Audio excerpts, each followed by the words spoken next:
जय हिंद दोस्तों, मैं शम्स साहब से मुखातिब हूँ। Home Ayurveda and fun all in one में आपका स्वागत है। दोस्तों, आज का मैं जो नुस्खा लेके आया हूँ वो बहुत ही यूनिक है और वो माताओं बहनों के लिए स्पेशली है। रोटी खा के वजन कम करने का नुस्खा। ये आप पहली बार सुन रहे होंगे। अक्सर हमारी माताएं बहनें डाइटिंग करती हैं, वजन कम करने के लिए दवाइयाँ खाती हैं, मगर वजन कम नहीं होता है। पहले हो जाता था काम, पहले हमारे वो काम बहुत करती थी, आजकल तो सब कुछ घर में है। तो दोस्तों, आजकल तो चपाती बनाने की मशीन आ गई, इधर से पैड़ा उधर से फुल्का। तो वो जो खाएंगे वो बीमार होगा आदमी उससे, क्योंकि हमें पता नहीं है कि हमारे बुज़ुर्ग क्या इस्तेमाल करते थे, तो हमको फिर उधर ही जाना पड़ेगा। तो बात ये है कि मैं आपको एक ऐसा नुस्खा बताने जा रहा हूँ माताओं बहनों के लिए कि जिनका पेट फूल गया है, बेली फैट है या जिनका वज़न बहुत ज़्यादा है, उनके लिए कुछ नहीं करना है। उनको रोटी खानी है, उसी से कम वजन, मगर खानी किस में है और पकानी किस में है, बस ये समझने की बात है। तो मैं आपको वो यंत्र बताता हूँ जिसके ऊपर आपको रोटी पकानी है और खानी है और वजन कम हो जाना है। तो दोस्तों, ये है वो यंत्र, इसको ध्यान से देखो। पुराने लोग हमारे समझ गए होंगे ये क्या है। दोस्तों, ये है मिट्टी का तवा। तवा होता है ना जिसमें फुलके पकाते हैं हम घर में, तो चपाती पकाते हैं, ये वो है। इसके ऊपर रोटी पकाओ, जो अपने घर में रखे हुए ना, अपने लोहे के स्टील के दूसरे, उनको फेंको बाहर, ये रखो, इससे गरीब नहीं होता कोई। मिट्टी से जुड़ के रहेंगे तो मिट्टी में ही सब कुछ है हमारे लिए। जितना ऊंचा ऊपर उड़ोगे उतनी ही ज़ोर से नीचे गिरोगे, और पंछी जितना भी ऊपर उड़ ले, दाना खाने के लिए उसको आना पड़ता है ज़मीन पर। तो ज़मीन से जुड़े, मिट्टी से जुड़े। ये महर्षि चरक और महर्षि भागवत जी का नुस्खा है, जो कि यहाँ किसी को पता नहीं है। माताएं बहनें इस पर रोटी पकाएं और खाएं, बच्चों को खिलाओ, फैमिली को खिलाओ, किसी का वजन नहीं बढ़ेगा। और माता बहनों जिनका पेट फूल गया है, बेली फैट बहुत है, एक महीना खाओ, एक महीना इस पर फुल्का पका के, चपाती पका के देखो, आपका वजन कम होता है या नहीं होता है। और ये सबसे ज़्यादा एमपी में इस्तेमाल किया जाता है। जो एमपी के लोग हैं, जब वो हमारे यहाँ मजदूरी करने आते हैं तो वो फैमिली के साथ आते हैं, 3-4 तवे साथ में लाते हैं वो।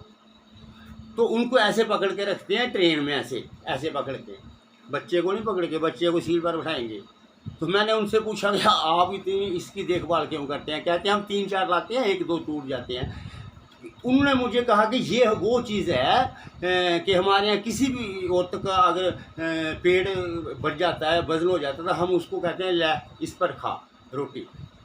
तो उन्होंने कहा कि हमारा एमपी का एक भी लेडी बता दो जिसका वज़न आपको ज़्यादा मिलेगा। या मैंने फिर किया रिसर्च एमपी के लोगों पर भी, और ख़ासकर माताओं बहनों पर, एक मिनट जिसका पेट फूला हुआ हो। मैंने कहा ये क्या है? कहते ये है इसका कमाल तवे का, मिट्टी का तवा। तो दोस्तों, ज़मीन से जुड़ो, हमको आना पड़ेगा उधरी। जितने मर्जी आप बर्गर पिज्ज़ा खा लो, बचोगे वही जो हम पहले देसी चीज़ें खाते थे। तो दोस्तों, ये नुस्खा आपको आज तक किसी ने बताया नहीं होगा, ये सिर्फ मैं बताता हूँ जो बेसिक चीज़ें हैं। ये तवा खरीद लो, जम्मू में तो शायद नहीं मिलता होगा, पंजाब एरिया में मिलता है, या एमपी में, दिल्ली में, वहाँ हमको मिल जाएगा। जम्मू पंजाब एरिया मिल जाएगा, शायद जम्मू में नहीं हो। तो दोस्तों, जो बाकी वाला सामान है जिस पर आप दूसरा तवा उसको रहने दो, मिट्टी के तवे पर आप चपाती खाओ। ज़िंदगी में पूरी फैमिली का ही वजन नहीं बढ़ेगा।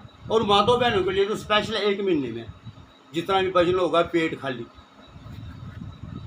ये 5-10 साल मैंने उन लोगों के ऊपर रिसर्च की जो एमपी के इधर आते हैं काम करते हैं, सभी के पास ये तो ज़रूर होते हैं। और ये एक लेडी मुझे दे गई थी, उसने देखा मेरी वाइफ का भी वज़न बढ़ गया था, वो ये दे के गई थी, खिलाए उसको फुल के, और बिल्कुल फिट है। तो आप लोग भी खाओ। और ये अगर वीडियो अच्छा लगे तो इसको दूसरी माता बहनों पर भी आप शेयर कर दो। अगर आपको लगता है कि मैं कुछ अच्छा कर रहा हूँ तो आप मेरा चैनल सब्सक्राइब कर दो, बेल भी दबा दो, ताकि हर वीडियो आप तक पहुँचता रहे। और मेरे लिए दुआ करें। और दोस्तों, कोरोना की तीसरी लहर आने वाली है, पता आप आज 40,000 से ऊपर केस आए हैं और 500 कुछ आदमियों की डेथ हुई है। आपने 2 टीके लगवाए मगर फिर वही कर रही है आप प्रोटोकॉल उसका तो फॉलो कर नहीं रही है। आज मैंने सिर्फ बिलावर में 5 आदमी देखे जिसने मास्क लगाया हुआ था और उसमें से एक था मैं जिसने पूरा लगाया हुआ था। बाकी वालों ने इधर से शुरू किया था, एक ने दाढ़ी खट्टी हुई थी और एक ने टाई बनाई है उसकी, बाकी किसी ने मास्क नहीं लगाया था आज। और जिन्होंने 2 टीके लगवाए हैं, जो अब डेल्टा वेरिएंट आ रहा है ना, 40% लोग वो हैं जिन्होंने 2 टीके लगवाए हैं, उनको हो रहा है। क्योंकि हमने छोड़ दिया, सब टीका लगवा दिया, हो गया, मास्क नहीं हम पहन रहे हैं, सोशल डिस्टेंसिंग नहीं कर रहे हैं, हम फंक्शनों में जा रहे हैं, भीड़ इकट्ठी कर रहे हैं, सैनिटाइजर का इस्तेमाल नहीं कर रहे हैं। तो दोस्तों टीके लगवा लिए उसके बाद ही तो आपको बचना है, तो आप प्रोटोकॉल फॉलो करो। तीसरी लहर भी आने वाली है और दुआ करो सबके लिए, मेरे देश के लिए भी, मेरे लिए, पूरी दुनिया के लिए। और फुल्का इसमें पका के खाओ, वजन कभी नहीं बढ़ेगा और कम हो जाएगा। खाओ और मुझे बाद में बताना कि किसको कितना फ़र्क पड़ा। तो दोस्तों ये था आज का हमारा विचार। फिर किसी रोज़ किसी और नए विषय को लेके आऊँगा। तब तक के लिए मुझे इजाज़त दें। खुदा आप सबको सलामत रखे। जय हिंद, नमस्कार।